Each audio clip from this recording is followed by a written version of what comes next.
तो नमस्कार दोस्तों, परमाज कैसन के यूट्यूब चैनल पे आप सभी दोस्तों का स्वागत करते हैं। आज की जो क्लास होने वाली है बहुत ही महत्वपूर्ण होने वाली है। महत्वपूर्ण इसलिए होने वाले हैं क्योंकि आज के प्रश्न जो बनाए गए हैं ये सभी के सभी आपके सीटेट में लगभग 2 से 3 बार रिपीट हुए हैं लगातार, और इन सभी प्रश्नों से आप लोगों का स्कोर अच्छा हो सकता है सीटेट में। तो शुरू करते हैं आज के पहले प्रश्न से।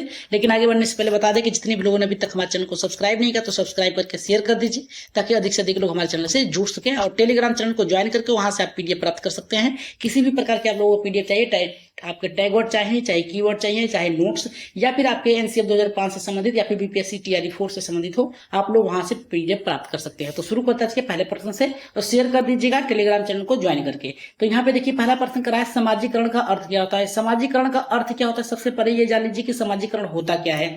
समाजीकरण का मतलब होता है जहां एक से अधिक या फिर कह सकते हैं कुछ लोग मिलकर जो समाज बनाते हैं या फिर निर्माण करते हैं उसे समाजीकरण कहा जाता है। समाज में रहकर उन सभी सामाजिक क्रियाओं को सीखना ही समाजीकरण कहलाता है। तो पहला हमारे यहाँ पे करा कि समाजीकरण मापदंड का कठोर रूप से पालन करना, ये तो आपका गलत है। दूसरा करा है समाज में समायोजित होना। तीसरा करा है कि सामाजिक मापदंडों के विरुद्ध कार्य करना, अगर आप समाज में रह रहे हैं तो उसके विरुद्ध नहीं जा सकते, ये तरह याद रखिएगा। चौथा करा कि सामाजिक विविधता को समझना। देखिए समाज में रह के सामाजिक विविधता को समझना नहीं है, उसमें ढलना होता है। यानी राइट आंसर आपका ऑप्शन नंबर यहाँ पे दूसरा सही होगा। आगे बढ़ते हैं यहाँ पे दूसरे प्रश्न पे। दूसरा प्रश्न देखिए बहुत ही बेहतर है। ये प्रश्न करा है कि समाजीकरण सहयोग करने वाले व्यक्तियों में हम की भावना का विकास होता है या फिर करता है, और इसमें एक साथ कार्य करने की इच्छा तथा क्षमता का यहाँ पे विकास करता है। निम्न विचारों में से ये कथन किसका है। तो पहला करा है कि यहाँ पे किम्बल यंग का, दूसरा करा है कि रास का, तीसरा करा है कि अरस्तु, चौथा करा है कि वाइगोस्की का। तो राइट आंसर यहाँ पे किसके साथ जाएगा, दूसरे का। अगर हम बात करें इसका राइट आंसर की तो इसका राइट आंसर जाएगा रास के साथ जाएगा, इतना याद रखिएगा। अगर हम बात करें तीसरे प्रश्न की, जो कि बहुत ही बेहतरीन प्रश्न है, ये आपके कम से कम 3 बार रिपीट हुए हैं, तो इससे देखना आप लोग बहुत ही अच्छे तरीके से प्रश्नों को सोच समझ के उत्तर देना। देखिए यहाँ पे तीसरा हमारा क्या कह रहा है। तीसरा ये करा कि समाजीकरण के संदर्भ में निम्नलिखित में से कौन सा कथन असत्य है, असत्य की बात कर रहा है। तो पहला करा कि संस्कृत एवं हस्तांतरण की समाजीकरण की प्रक्रिया द्वारा होता है। दूसरा करा समाजीकरण जो होता है कुछ महत्वपूर्ण अभिकर्ता, माता पिता, समवयस्क समूह, विद्यालय, धार्मिक संस्थाएं, यहाँ पे जन संचार माध्यम जैसे दूरदर्शन इत्यादि के द्वारा होता है। और तीसरा करा कि पालने के तरीकों का प्रभाव बच्चों के समाजीकरण पर नहीं पड़ता है, एकदम पड़ता है। चौथा करा है कि समाजीकरण का अर्थ समाज में रहकर ही संभव है, समाज से अलग रहकर नहीं है। तो तीसरे का जो राइट आंसर जाएगा आपका यहाँ पे तीसरे के साथ जाएगा। यहाँ पे करा कि पालने का तरीका प्रभाव बच्चों के समाजीकरण पे नहीं पड़ता है, पड़ता है, इस आधार पे यही आपका राइट आंसर होगा। ऑप्शन नंबर यहाँ पे तीसरा सही होगा। अगर हम बात करें यहाँ पे चौथे प्रश्न पे, तो चौथा प्रश्न देखिए क्या करा है। ये करा है किसी बालक के समाजीकरण में धर्म का महत्व है, क्या है। पहला करा है कि आदर्श में, दूसरा करा है कि अनुकरण में, तीसरा करा है संस्कार में। तो केवल एक सही होगा, बी सही होगा, सी सही होगा, या फिर करा कि ये सभी होगा। तो देखिए चौथे का जो राइट आंसर जाएगा, आप लोगों को पता है कि जो बालक का समाजीकरण होता है आदर्श के रूप में होता है, यानी आप कैसा व्यवहार कर रहे हैं। अनुकरण, सामने वाले के देख कर यहाँ पे अनुकरण करना, उसकी बातों को। संस्कार, आपने कितने अच्छे से उसे पाला पोसा है, ये भी आपका क्या होता है, आपके बालकों के समाजीकरण पे यहाँ पे निर्भर करता है। तो इस आधार पर हम कह सकते हैं कि राइट आंसर जाएगा आपका चौथा। अगर हम पांचवें प्रश्न की बात करें, इसका आंसर आप लोग कमेंट बॉक्स में दीजिएगा। करा कि समाजीकरण की प्रक्रिया में उन डैश को प्राप्त किया जा सकता है जिन्हें समाज में महत्व दिया जाता है। पहला करा कि मानकों को, दूसरा मूल्यों को, तीसरा करा विश्वासों को, चौथा करा कि उपयुक्त सभी को। अगर हम बात करें इसमें देखिए समाजीकरण की प्रक्रिया उन यानी किसे प्राप्त किया जा सकता है जिन्हें समाज में महत्व दिया जाता है। तो इसका जो राइट आंसर जाएगा आपका यहाँ पे चौथे के साथ जाएगा, मानकों को, मूल्यों को और विश्वासों को। अगर समाज में रह रहे हैं इन सबको यहाँ पे मानना पड़ेगा। तो राइट आंसर ऑप्शन नंबर यहाँ पे चौथा सही होगा। अगर हम बात करें यहाँ पे छठे प्रश्न की, तो छठा प्रश्न देखिए हमारा क्या कह रहा है। कह रहा है कि समाजीकरण की प्रक्रिया में अनुकरण को उपयोगी तथा विकासात्मक बनाने के लिए आवश्यक तत्व हैं। पहला करा है हमारा परिवार और पड़ोस, दूसरा करा है गांव और शहर, तीसरा करा है देश एवं राजनीति, चौथा करा है परिवहन एवं संचार साधन। तो राइट आंसर यहाँ पे क्या है, देखिए यहाँ पे करा समाजीकरण, समाज में रहकर सामाजिक क्रियाओं को सीखना ही समाजीकरण होता है, चाहे वो अनुकरण के माध्यम से उपयोगी हो चाहे विकासात्मक के माध्यम से हो। तो ये राइट आंसर आपका छठा किसके साथ जाएगा, तो परिवार और यहाँ पे पड़ोस। क्योंकि जो समाजीकरण की जो प्रक्रिया होती है इसमें बालक किस प्रकार से ढलता है, जब तक विद्यालय में प्रवेश नहीं करता है तब तक बालक क्या होता है, अपने परिवार में और अपने पड़ोस में, आसपास में क्या कहता है, यहाँ पे रहकर उनकी क्रियाओं घटनाओं को सीखता है अनुकरण के माध्यम से। तो राइट आंसर यहाँ पे पहले के साथ जाएगा। अगर हम बात करें सातवें प्रश्न की, तो सातवां प्रश्न देखिए क्या करा हमारा कि आप अपनी कक्षा में बालकों के समाजीकरण की प्रक्रिया को तेज करना चाहते हैं। इसके लिए आप निम्नलिखित में से कौन सा कदम उठाएंगे? पहला करा है बालकों को स्कूल की परंपराओं से परिचित कराना। दूसरा करा है कि बालकों के समाजीकरण आदर्श स्थापित कराना। तीसरा करा है कि बालकों को समाज में प्रसिद्ध मान्यताओं के विषय में जानकारी देना। तो राइट आंसर यहाँ पे किसके साथ जाएगा? अगर हम बात करें यहाँ पे राइट आंसर की सातवें की, तो सातवें का राइट आंसर जाएगा ये सभी होगा।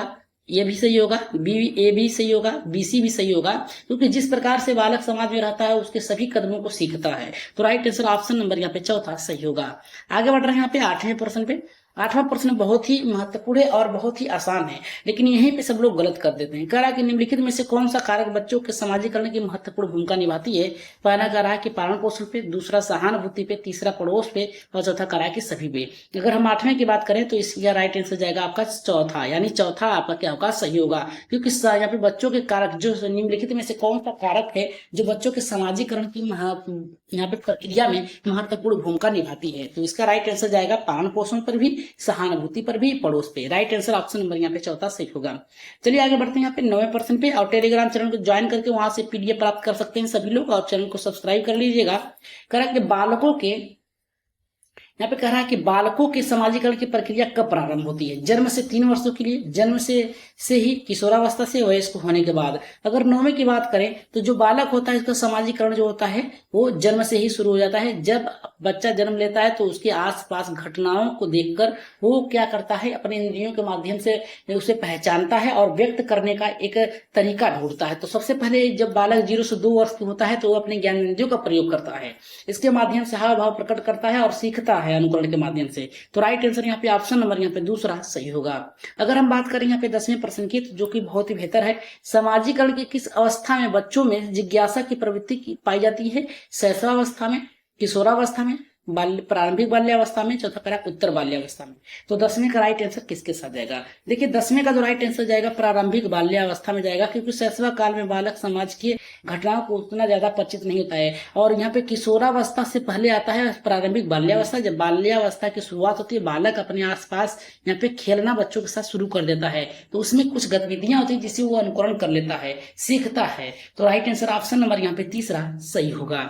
अगर हम बात करें 11वें प्रश्न की, जो कि बहुत ही महत्वपूर्ण है, ये प्रश्न करा है समाजीकरण की किस अवस्था में बच्चों को समकक्ष मित्रों या समूहों के साथ समायोजन करने की प्रवृत्ति का विकास होता है? प्रारंभिक बाल्यावस्था, किशोरावस्था, उत्तर बाल्यावस्था, शैशवावस्था। तो यहाँ पे देखिए किस अवस्था में बालकों के समकक्ष मित्रों के साथ और समूह में रहना शुरू कर देते हैं, इस तरीके से आप पढ़िए तो आपका राइट आंसर जाएगा किशोरावस्था। क्योंकि किशोरावस्था में बालक जो होता है अपने दोस्त यारों के साथ समूह में रहना पसंद करता है। तो राइट आंसर ऑप्शन नंबर दूसरा सही होगा।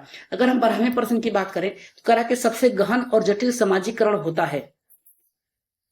पहला करा कि किशोरावस्था के दौरान, दूसरा करा पूरे बाल्यावस्था के दौरान, तीसरा करा कि प्रौढ़ावस्था के दौरान, चौथा करा कि व्यक्ति के पूरे जीवन में। तो राइट आंसर यहाँ पे ऑप्शन नंबर यहाँ पे 12वें का जो जाएगा आपका किशोरावस्था के दौरान ही जाएगा। ऑप्शन नंबर 1 सही होगा। आगे बढ़ रहे हैं यहाँ पे 13वें प्रश्न पे। 13 का प्रश्न हमारा ये कह रहा है कि शिक्षकों को यह सलाह दी जाती है कि, याद रखेगा, शिक्षकों को यह सलाह दी जाती है कि वे अपने शिक्षार्थियों को सामूहिक गतिविधियों में शामिल करें, क्योंकि ये सीखने में सुगम बनाने के अतिरिक्त ये डैश में भी सहायता करता है, दुश्चिंता को, समाजीकरण में, मूल्य द्वंद्व की और आक्रामकता की। देखिए आक्रामकता नहीं होगा, द्वंद्व नहीं होगा, दुश्चिंता भी नहीं होगा। राइट आंसर ऑप्शन नंबर यहाँ पे दूसरा सही होगा, समाजीकरण। आगे बढ़े यहाँ पे 14वें प्रश्न पे।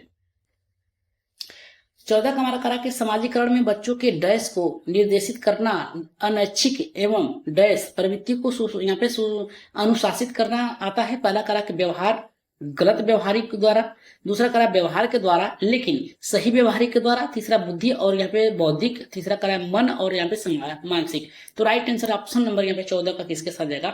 14 का देखिए व्यवहार आपका जो समाजीकरण में रह के बच्चों को क्या होता है, व्यवहार को निर्देशित करना होता है और अनैच्छिक को गलत व्यवहार के माध्यम से अनुशासित करना आता है। तो राइट आंसर ऑप्शन नंबर यहाँ पे पहला सही होगा। चलिए आगे बढ़ते हैं यहाँ पे 15वें प्रश्न की, जो कि आज की क्लास का लास्ट प्रश्न है। खरा बच्चों के समाजीकरण में शिक्षक की भूमिका होनी चाहिए उनका बौद्धिक विकास करने के लिए, उन्हें सांप्रदायिक शिक्षा प्रदान करने के लिए, उन्हें गृह कार्य देने के लिए, चौथा करा कि उनके आर्थिक प्रयोग में सहयोग करने के लिए। तो राइट आंसर इसका आप लोग कहाँ देंगे, कमेंट बॉक्स में देंगे और बताएंगे कि इसका राइट आंसर क्या होगा।